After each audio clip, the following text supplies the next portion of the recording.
Surat crime branch અને જિલ્લા એસઓજીએ સંયુક્ત કાર્યવાહી કરી 977.61 ગ્રામ એમડી સાથે મહિલા સહિત 2 આરોપીઓની ધરપકડ કરી છે. બંનેને દિલ્હી મુંબઈ એક્સપ્રેસ હાઈવે ઉપરથી ઝડપી પાડવામાં આવ્યા છે.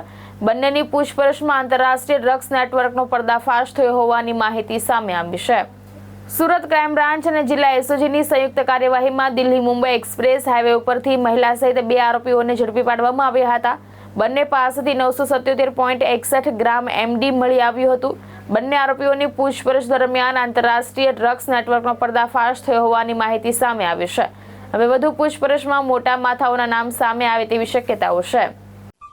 સુરત શહેર ક્રાઇમ બ્રાન્ચને ઇન્ટરસ્ટેટ ડ્રગ રેકેટ પકડવામાં ખૂબ મોટી સફળતા મળી છે.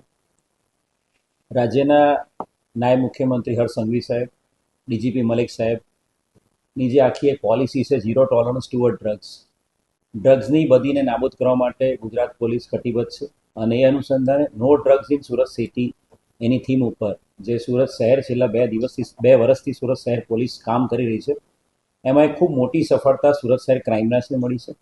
એક આંતરરાજ્ય ડ્રગ નેટવર્કનો પર્દાફાશ કરવામાં આવ્યો છે.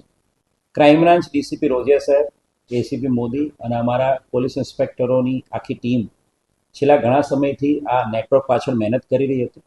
અને એક ચોક્કસ હકીકત આધારે વડોદરાથી મુંબઈ તરફ જતો એમડી ડ્રગ, મેફેડ્રોન ડ્રગનો જથ્થો 1 કિલોથી વધુ જથ્થો એક કારમાં એ એક્સપ્રેસ હાઈવે પરથી પસાર થઈ રહ્યો છે. એની માહિતી મળતા સુરત શહેરની ક્રાઇમ બ્રાન્ચે સુરત એસપી રાજેશ ગઢિયા અને એમની જે ટીમ છે એસઓજીની ટીમ એ અમારી મદદમાં આવેલી હતી. અને એક સંયુક્ત ઓપરેશનમાં સુરત શહેર ક્રાઇમ બ્રાન્ચ અને સુરત ગ્રામ્ય એસઓજીએ આ 2 આરોપીઓને 900થી વધુ ગ્રામ, ટોટલ 977 ગ્રામ મેફેડ્રોન, જેની કિંમત 30 લાખ રૂપિયા જેટલી છે, એ પકડી પાડવામાં મોટી સફળતા મળી છે. જે પકડાયેલા આરોપીઓ છે એ માનસી અબ્દુલ સૈયદ. માનસી પોતે હિન્દુ છે અને એ મુસ્લિમ વ્યક્તિ સાથે મેરેજ કરેલા છે, જેનું નામ માનસી અબ્દુલ સૈયદ 41 વર્ષની છે. અને સાથે જે બીજો આરોપી પકડાયો છે સુહેલ સુલેમાન શેખ, જેની ઉંમર 20 વર્ષ છે. આ બંને આરોપીઓ અત્યારે મુંબઈના રહેવાસી છે. એ સાંતાક્રુઝ ઈસ્ટ મુંબઈમાં રહે છે. બંનેના આજુબાજુમાં જ ઘર છે અને ઘણા વર્ષોથી એકબીજાને ઓળખે છે. આ આરોપીઓ પાસેથી 977 ગ્રામ મેફેડ્રોન સાથે મોબાઈલ, એની સાથે સાથે એની પાસેથી અલગ અલગ જે પ્લાસ્ટિકની થેલી, ઝીપ બેગ જે સપ્લાય કરવા માટેની, એમ મળીને કુલ 30 લાખનો મુદ્દામાલ કબજે કરવામાં આવ્યો છે.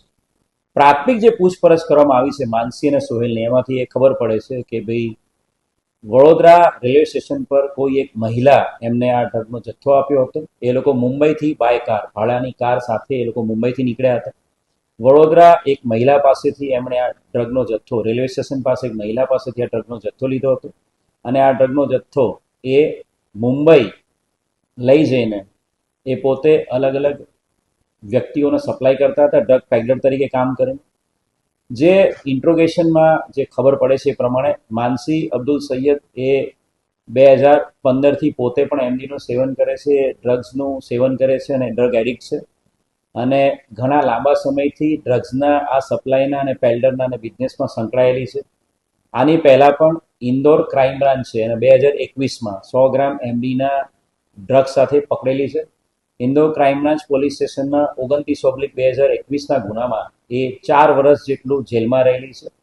અને 4 વર્ષ એ જેલમાં સજા કાપ્યા બાદ એ બેલ આઉટ થયેલી હતી. એની જે પૂછપરછ કરી ત્યારે જે ઇન્દોરમાં એ જે 100 ગ્રામ એમડીના જથ્થામાં પકડાયેલી હતી 2021માં, ત્યારે એવું ખબર પડે છે કે મધ્યપ્રદેશના અલગ અલગ જિલ્લાઓમાં એ પાર્ટીઝમાં આ ડ્રગ સપ્લાય કરતી હતી અને 2-3 વર્ષ સુધી મધ્યપ્રદેશમાં એક્ટિવ હતી.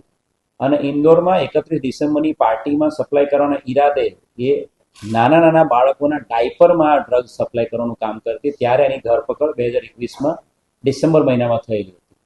એટલે ઇન્દોરના અલગ અલગ જિલ્લાઓમાં 2 થી 3 વર્ષ સુધી ડ્રગનું જે નેટવર્ક હતું એનો પર્દાફાશ એને પકડવાથી થયો હતો. અને ઘણા સમયથી એની પર વોચ ક્રાઇમ બ્રાન્ચની હતી. માનસીની પૂછપરછ કરતાં એવું ખબર પડે છે કે પોતે પહેલાં મલેશિયન એરલાઇન્સમાં એર હોસ્ટેસ તરીકે પણ કામ કરી ચૂકેલી છે. અને પહેલાં એ અલગ અલગ કન્ટ્રીઝમાં પણ, અલગ અલગ 7 થી 8 કન્ટ્રીઝમાં પણ એ જઈ આવેલી છે. એટલે સાતીર અપરાધી છે. છેલ્લા 10 વર્ષથી ડ્રગ્સના નેટવર્કમાં જોડાયેલી છે અને જેલની સજા પણ કાપી ચૂકેલી છે. એક ખૂબ મોટી સફળતા આ બે આરોપીઓ માનસી અબ્દુલ સૈયદ અને સોહેલ સોલેમાન શેખને પકડીને આંતરરાજ્ય ડ્રગના નેટવર્કને તોડી પાડવામાં સુરત સહાયક ક્રાઇમ બ્રાન્ચને મળી છે. સોહેલ જે છે એ 20 વર્ષનો જ છે. એ ઘણા સમયથી જે માનસી અબ્દુલ સૈયદ છે એના ઘરની બાજુમાં જ રહે છે. એની પ્રાથમિક પૂછપરછમાં એનો મોટાભાગનો ઉછેર છે માનસી અને એના ફાધર દ્વારા કરવામાં આવ્યો છે અને એ માનસીને મોટાભાગના કિસ્સામાં એને સપોર્ટ કરતો હોય, એની સાથે રહેતો હોય છે અને અત્યાર સુધીમાં પૂછપરછમાં એનો અન્ય કોઈ ગુનાહિત ઇતિહાસ મળી આવેલ નથી. માનસી છે તે મુંબઈમાં કોને આપવાના drugs? હાલ જે વાત કરી એ પ્રમાણે માનસી જે છે એ આ આખા મુંબઈની અંદર અલગ અલગ જે ડ્રગ પેડલર્સ છે એના ડાયરેક્ટ કોન્ટેક્ટમાં છે. ઇન્દોરનું પણ એનું આ પ્રકારનું નેટવર્ક હતું અને માનસી મુંબઈના અલગ અલગ ડ્રગ પેડલરના કોન્ટેક્ટમાં છે. એક સાથે 977 ગ્રામ જેટલો જથ્થો જે મળ્યો છે એમાંથી પછી 5 ગ્રામ 10 ગ્રામ એ રીતે પડીકી બનાવીને અલગ અલગ ડ્રગ પેડલર જે ડિમાન્ડ થાય એ પ્રમાણે એ લોકોને વહેંચવાનો આ લોકોનો પ્લાનિંગ હતો, પરંતુ એ પ્લાનિંગ આખું અનસક્સેસફુલ રહ્યું કેમ કે સુરત ક્રાઇમ બ્રાન્ચ એમને પકડી પાડી. ભાવેશ ઉપાધ્યાય, દ્રષ્ટિકોણ ન્યૂઝ, સુરત.